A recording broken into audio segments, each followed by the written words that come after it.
Hello friends, welcome to another video of stock market. आज हम discuss करने वाले इंडिया सीमेंट के बारे में। इस पर्टिकुलर स्टॉक में हमने फ्राइडे को 15% के ऊपर का जंप देखा।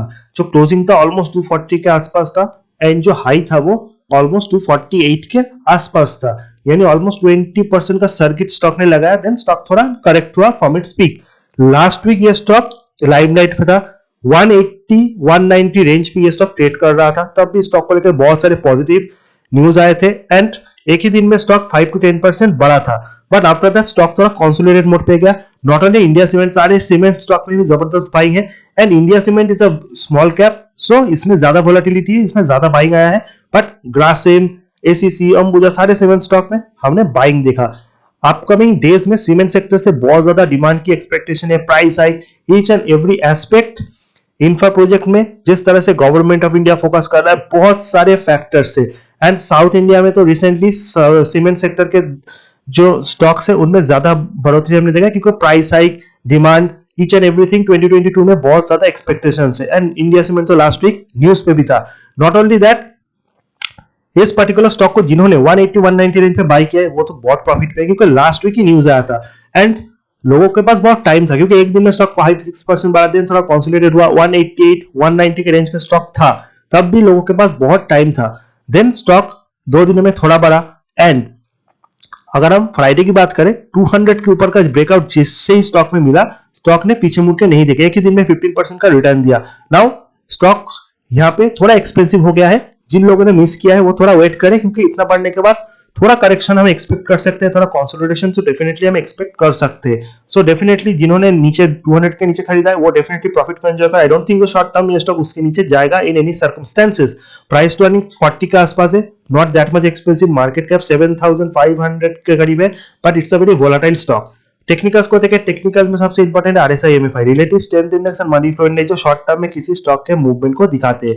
70 के ऊपर स्टॉक ओवरबॉट होता है, 30 के नीचे ओवरसोल्ड होता है। आरएसआई एमएफआई, आरएसआई में ये 80 है, एमएफआई में 93, यानी ओवरबॉट से भी बहुत ऊपर चला गया है एमएफआई। डेफिनेटली जब भी आरएसआई एमएफआई में इतना ओवरबॉट कोई स्टॉक हो जाता है, थोड़ा प्रॉफिट बुकिंग तो आना लाजमी है। ऑल्सो फ्राइडे को ये अपने हाई से थोड़ा नीचे होकर बंद हुआ है, बट डेफिनेटली जिसको बैलेंस होने में थोड़ा टाइम लगेगा। I am not saying that ये 200 के नीचे आएगा, पर थोड़ा करेक्ट होगा, थोड़ा कंसोलिडेट करेगा, शायद यहाँ से 230 220 के रेंज में थोड़ा कंसोलिडेट करे। देन जब वैल्यूएशंस थोड़े ठीक हो जाए, देन फिर से हम इसमें बाइंग देखेंगे। ओवरऑल इस 300 तक का जाने का पोटेंशियल रखता है in short term, but buy on dips is best choice. Return देखिए 1 वीक का 25% return, 191 to 240। As I said last week भी ये स्टॉक न्यूज पे था, तब भी 170 से 190 स्टॉक आया था। That was the time to buy this particular stock, because सभी एनालिस्ट इसमें बुलिश थे, न्यूज भी बहुत पॉजिटिव था। 1 मंथ का रिटर्न भी ऑलमोस्ट 30% के आसपास है, 3 मंथ का 22%। सो आफ्टर 200 इस स्टॉक में हमने ब्रेकआउट देखा है। करेक्शन में स्टॉक 130 140 तक गया था, देन वहां से 170 के लेवल को पार करने में स्टॉक ने थोड़ा टाइम स्पेंड किया। देन स्टॉक ने पीछे मुड़ के नहीं देखा एंड 1 ईयर अगर आप देखोगे स्टॉक ने अच्छा खासा रिटर्न दिया है एंड शॉर्ट टर्म में स्टॉक का मूवमेंट बहुत ज्यादा है। I am not saying that अगर लास्ट 1 ईयर की अगर हम बात करें, ऐसा नहीं कि स्टॉक डबल हो चुका है, ट्रिपल हो चुका है, बट लास्ट 1 वीक की हमारा बात करें तो बहुत ज्यादा रिटर्न दिया है। 1 मंथ में 170 to 248 240 is a big jump for a stock.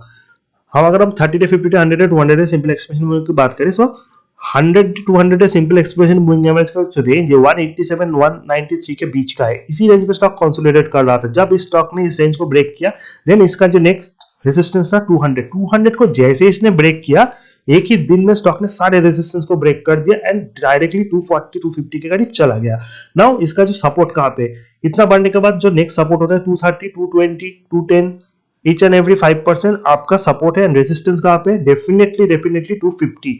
200 के नीचे मुझे नहीं लगता जाएगा, बट जैसे ये स्टॉक 220 के करीब आए, थोड़ा बाय आपको करना है। उससे पहले do not buy this particular stock. Volatility है, ऊपर की तरफ आप टैप हो सकते हो, हाँ ट्रेडिंग आप कर सकते हो, बट इन्वेस्टमेंट अभी मत कीजिए, थोड़ा वेट कीजिए। फिर से अगर नीचे आए then you can think, but सबसे पहले आपको अल्ट्राटेक बाय करना है, एसीसी, अंबुजा, श्री सीमेंट, ये 5 जो है सबसे बड़े कंपनी है, इनके ऊपर आपको मेनली फोकस रखना है। देन एक small cap mid cap stock में भी आप बाइंग कर सकते हो for return purpose, but risk ज्यादा है, लार्ज कैप में रिस्क बहुत कम होता है। अगर हम इस स्टॉक के पीयर्स के साथ कंपेयर करें तो सीमेंट सेक्टर में एज आई सेड सबसे बड़ा है अल्ट्राटेक, 2 लाख करोड़ के ऊपर का मार्केट कैप। श्री सीमेंट का भी ऑलमोस्ट 1 लाख करोड़ का मार्केट कैप है। Ambuja, ACC, Dalmia Bharat, these are the top 5 company. इसी के साथ साथ Ramco cement, India cement, these are the cement also in my radar. आप किसी भी स्टॉक को बाय कर सकते हो टॉप 5 के अलावा, जिसमें हेडलबर्ग भी एक अनदर सीमेंट कंपनी है जो भी बहुत ही अच्छा कंपनी है, जिसने भी अच्छा परफॉर्म किया। Price to earning ratio wise Heidelberg मुझे ज्यादा कंफर्ट देता है compare to any other cement. But cement sector के सारे स्टॉक के प्राइस टू अर्निंग रेशियो जो बहुत एक्सपेंसिव नहीं है, कोई भी ऐसा सिंगल स्टॉक नहीं जिसका 50 के ऊपर प्राइस टू अर्निंग रेशियो है। ऑल्दो श्री सीमेंट अल्ट्राटेक का जो प्राइस टू अर्निंग है थोड़ा ज्यादा है compare to ACC Ambuja. ACC हमेशा से मुझे ज्यादा वैल्यू फॉर मनी स्टॉक लगता है कि according to its price to earning ratio. ना अगर श्री सीमेंट के रिजल्ट की बात करें तो रिजल्ट के ऊपर आपको फोकस नहीं करना। लास्ट क्वार्टर के रिजल्ट थोड़े खराब रहे, सभी ने एक्सेप्ट किया, but market is watching the future. Future में स्टॉक का परफॉर्मेंस अच्छा होने वाला है, फ्यूचर में बहुत सारे डेवलपमेंट आने वाले हैं, मार्केट इज रिवार्डिंग दैट। सो 43 से 30 करोड़ प्रॉफिट गिरा है, इसको आप ध्यान मत दीजिए। एफ स्टैंडअलोन 37 से 22 करोड़ हुआ है, उसको भी आप इग्नोर कीजिए क्योंकि प्रॉफिट के ऊपर बेस करके स्टॉक परफॉर्म नहीं कर रहा। शेयर होल्डिंग पैटर्न अगर हम देखें, बहुत ही इंटरेस्टिंग चीज है, आपको देखना चाहिए। 28% से ज्यादा प्रोमोटर्स के पास, एफआई के पास 13%, डीआई के पास 6.30%। This is a very volatile stock and ये बहुत वोलाटाइल होता है, जब गिरता है बहुत गिरता है, बढ़ता है तो स्लो मूव देता है। So definitely DI is not that much interested. FI का 13% है, look at the public holding 52%, यानी बड़े रिटेल इन्वेस्टर, छोटे रिटेल इन्वेस्टर बहुत ही ज्यादा इन्वेस्टेड।